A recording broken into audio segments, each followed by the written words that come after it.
Hello, souls and demons, and welcome back to the show. Today's story is called Hunting for Bigfoot, and it was written by Red Nova Tyrant. Please be sure to check out his YouTube channel that will be linked in the description. I also wanted to welcome the influx of new listeners to the podcast. We've grown to a pretty good number. So I'd like to really thank everyone who's been leaving ratings and spreading the word of the Demon Creep podcast on the internet to their friends or various circles that might enjoy the content. It's helping way more than you know. And with that, let's sit back, grip our seats, and enjoy the show. It was a Saturday morning when we had gone hunting for Bigfoot. The sky was overcast and gray, matching my mood perfectly until we pulled over on the side of the old highway. The moment I popped the trunk and slid my hand over the wooden stock of my grandfather's rifle, though, my focus returned. I cocked the gun in sync with a spark of rage that flared within the depths of my belly. I looked to my brother Darren, who had also taken his weapon in hand, though with noticeably lesser intent. Come on, Darren. Enough sulking. You know what we need to do. Yeah, I know. He slammed the trunk shut and slung his bag over his right shoulder, keeping the rifle in both of his hands as he trudged past me towards the woods. Let's just get this over with. His exasperation was on full display. It sickened me. I simply followed along, having nothing left to say. Our boots squished into the softened surface of the forest floor, following the ATV trail deeper into the wild. The smell of wet grass and rotting logs was overwhelming, only to become sickening once it messed with the stink of the swamp. But the smell would not deter us. We followed the swamp's edge, keeping the water to our right. Our eyes, however, were constantly surveying the area, searching for any signs of the ancient ape, or perhaps signs of its victims. There wouldn't be anything left of Dad. We'd already been out here countless times before, ever since the creature had taken him.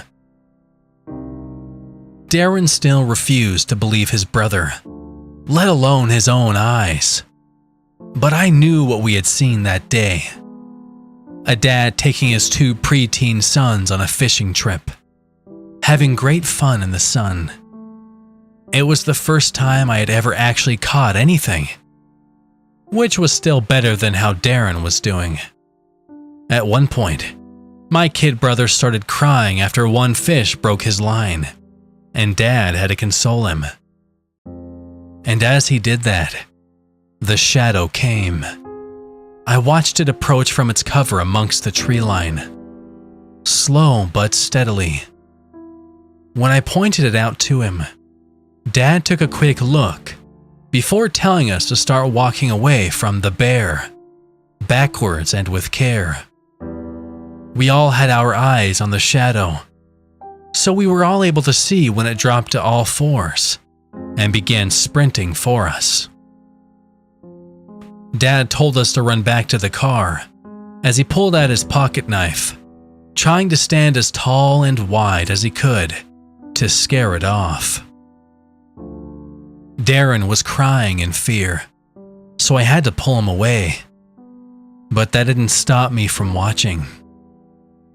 Soon enough, the beast was in front of my father, and back standing on two legs. And it sure as hell wasn't a bear.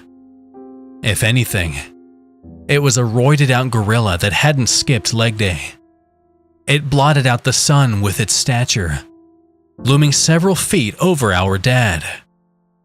Darren and I had gotten to a safe distance where the beast couldn't see us, but I could sure see them. I wanted to cry for Dad to run, to scream at him to get out of there, but my throat closed up, choked by fear as I watched him stumble back. The knife dropped out of his hand, and the monster roared in his face, revealing a set of flesh-ripping fangs. After that, my eyes were transfixed on the monster beating my father into a bloodied pulp. Unable to avert my own gaze, it swung his body around wildly, slamming my father against tree and rock and ground alike. I would have assumed that the thing was using my dad as a plaything, if it had not been for the pure feeling of rage that it exuded, even to us up on the hill. My throat finally began to muster some small, short cries as I witnessed the beast dragging the corpse back to whatever hellhole it called its home. I distinctly remembered the size of its hand, almost large enough to wrap around the entire length of my father's lower leg. The only leg that was left, anyways. A good while after they had disappeared, I led Darren back down to the car, and with snot and tears dribbling over the screen, I called Mom. I was finally able to utter something that resembled a word. Help!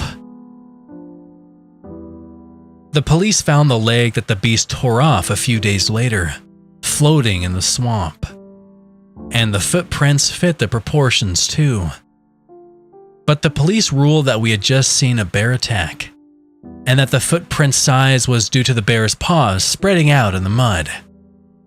I didn't buy it. I never would. And now, as a grown man, I return to these woods every weekend to get revenge.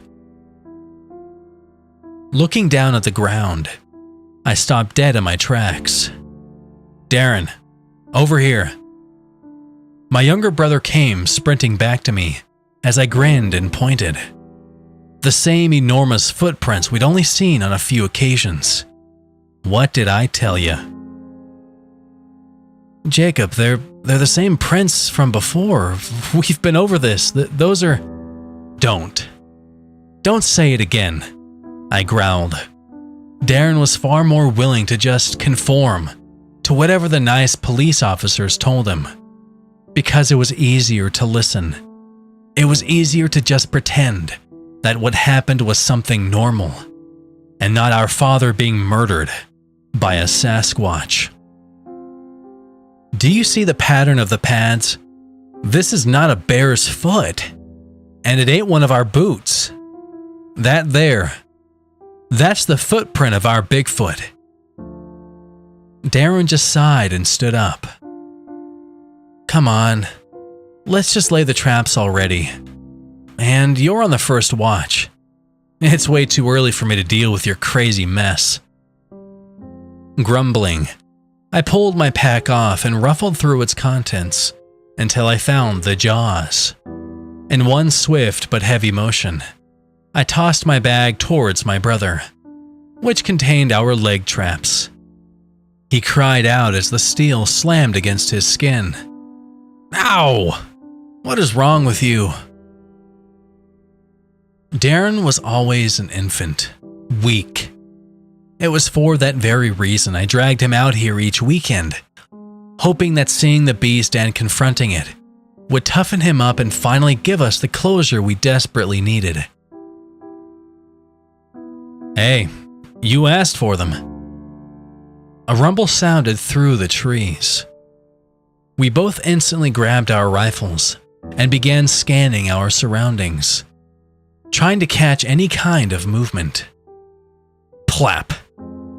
My guard only began to lower as the raindrop crashed into the right lens of my glasses, warping half of my vision heavily.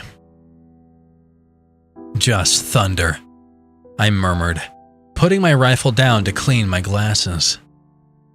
Prep the traps and come back over here quickly. We'll only be out here a little bit today, I guess. Darren just groaned and snatched up the trap, storming away from me. With my vision fixed for the moment, I inspected my rifle and began to load it. If we were going to come across Bigfoot today, it'd have to be soon. It wouldn't be caught wandering around in a storm. The creature was smarter than that. I watched as Darren's figure grew hidden amongst the thin trees, wandering along our pre-established boundary to set the traps. Today we were trying cow livers as bait. We'd been rotating the meat to see if any one of them would have had a better chance of attracting it. Darren thought it was just an expensive waste. But after just trying venison for 2 years straight with no results, something needed to change. By the time Darren was returning to our lookout spot, a thin mist had begun to fill the forest. The cold pierced through my sweater, so I was forced to zip up my puffer coat to keep warm. When he arrived, he tossed my bag back at me and plunked himself down with his back turned to me. I could hear the crinkling of his morning breakfast bar and groaned.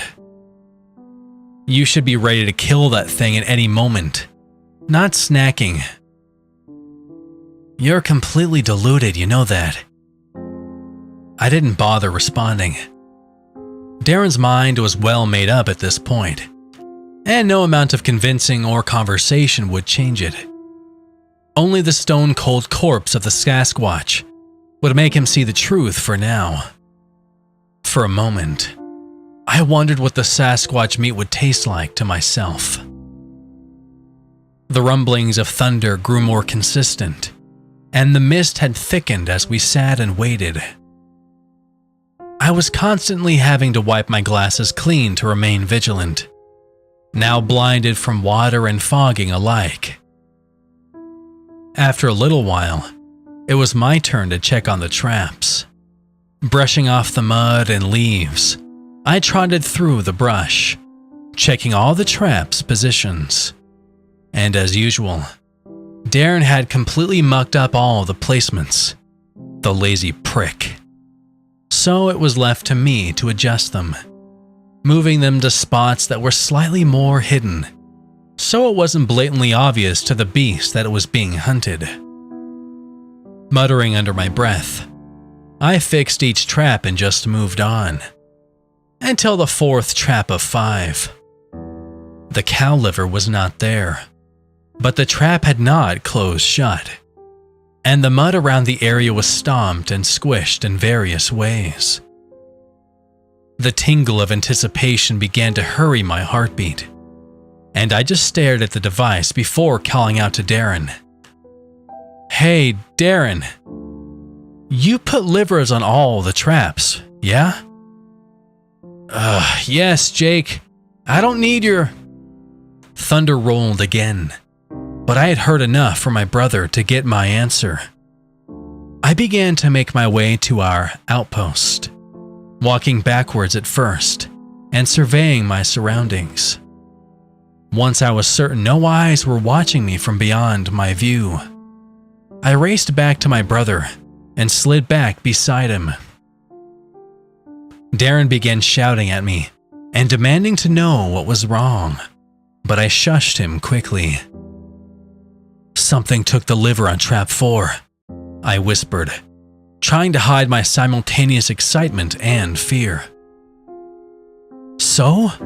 It could have been just some hungry bear for all we know, or a coyote or whatever kind of animal among the hundreds that live in the woods. Darren was expressing annoyance with me, but he too was whispering. He had too, in part, believed that something was out there. I ignored his sentiments and grinned. We gotta set up the tarp. We aren't going anywhere. We always made our site near a trio of young trees, shaped in a triangle, so we could easily create a tarp roof if the weather was not in our favor. And with the way that rain was beginning to cut through the fog, we decided to do just that. Beneath the tarp, we continued our watch as water poured down before our eyes. Darren continued to whine that we should leave before we got struck by lightning, but I refused. The missing meat from the trap was already a sign that we needed to stay.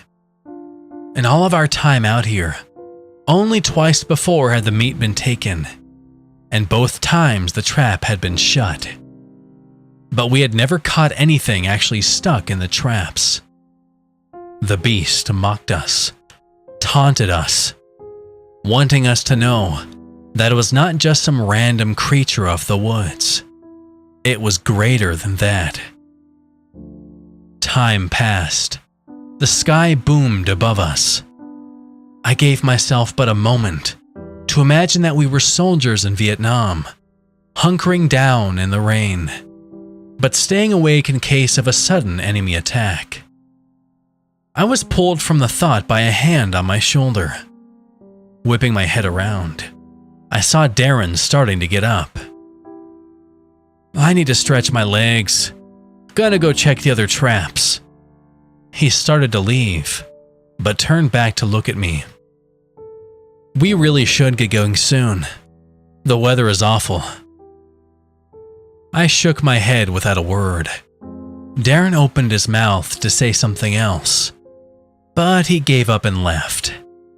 Huddling with my rifle, I shivered profusely in my cold, wet clothing. My hand was nearly frozen in place, clasped around the barrel. I could feel my knuckles locking up in their sockets. Crash! The crack of lightning erupted nearby. I witnessed the flash from between the trees. The rain began to fall faster, hitting the leafy forest floor like bullets from the heavens. I could feel my senses all beginning to be overwhelmed by the sensations of the wild. And then I heard it, a scream. I pivoted in its direction and readied my rifle. It sounded like Darren, but I couldn't see him between the rain and my fogged glasses. I wiped them off quickly, then looked again. There. It was still blurry, but there was no denying it. A large black figure raising its hands above its head and slamming down into the ground, attacking my poor brother, who was likely being beaten on the ground by it, out of my sight. I was not going to let Bigfoot take another member of my family. The rage was ignited. I ripped a bullet off of my belt and slammed it into the chamber, then shoved the bolt forward and took aim. The beast was still slamming at the ground. Maybe the trap had caught it in place. There was no time to waste. The crosshairs were aligned with its chest. I pulled the trigger without hesitation. The gunshot echoed through the trees, louder than any thunderbolt had previously. And the bullet was a direct hit. I watched with widened eyes as the Sasquatch fell, clutching its chest before crumbling slowly to the ground. I scrambled to my feet, slipping and tripping in the mud and grass. My fingers screamed out in pain as I pulled myself past multiple trees, hurting from the cold. I kept the gun close to my side, in case the job wasn't done yet. But finally, after all these years, I had finally struck back and avenged my father. I had slain Bigfoot. When I reached the spot where the Sasquatch had fallen, however, there was no beastly corpse. No massive muddy footprints imprinting its last path. I found only my brother, collapsed face first into the mud, with his blood mixing in to form a foul sludge beneath his body.